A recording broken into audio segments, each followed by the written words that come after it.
as it is now. What do you do for a living? I think we're all curious to know, Sue.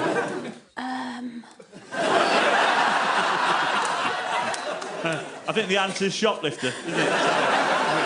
Thanks, Sue. So, let's go to Bob.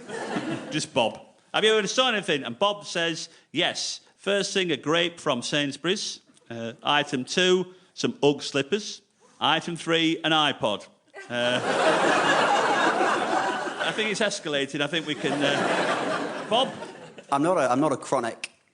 It's just part-time. I think you might want to speak to my mum. Is your mum with you, Bob?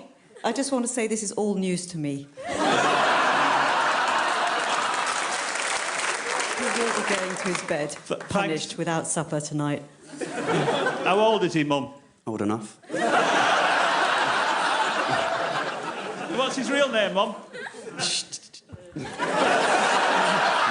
I'm not telling you. She's nice, but she's not that daft, is she? No. Thank you, Bob, and Mummy Bob. So, tonight, I'm going to take you through a real-life scenario that actually happened to me to see what you'd have done in my position. And I know that some of you will be natural police officers, as I was. I always knew I'd be a cop, because even as a little boy, I used to get this uncontrollable urge to stop other little boys on their tricycles and just talk down to them in a condescending fashion. At the end of the show, I'll be awarding our Fair Cop Award to who I think has been the best audience copper. And given that the Home Secretary has just announced a direct entry scheme, a Fair Cop Award might just get you straight in at inspector level. But don't get too excited. After recent changes to the public sector pension scheme, you probably have to work until you die, at which point you can go part-time. So first I'm going to swear you all in using the Metropolitan Police formal caution. OK, all raise your left hand and repeat after me, You're Nick Sunshine. Are you ready? You're Nick Sunshine. Yeah. Now, one of my responsibilities was to oversee shop theft in the division. When I say oversee, I don't mean coordinate. I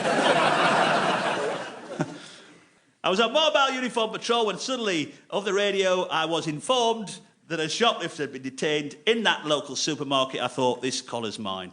At the scene, I was met by Maureen, the security manager, who told me that Colin, the security guard, had detained a shoplifter. Now, let me give you the backstory on Colin. See, before Colin, Maureen used to have a cardboard cutout policeman that she used to move around the store.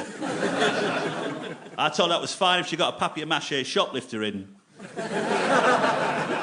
Otherwise, she could deal with a real security guard. So she got Colin. After I met Colin, I wish she'd have bought the cardboard cutout policeman back again.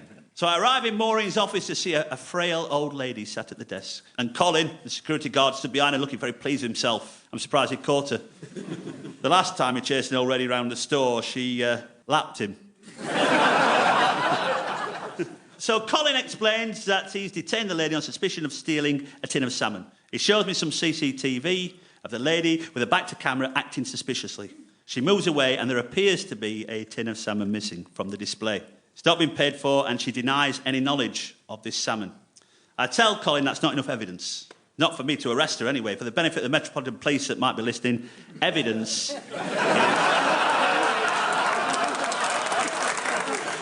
is something we use up north to try help convict criminals.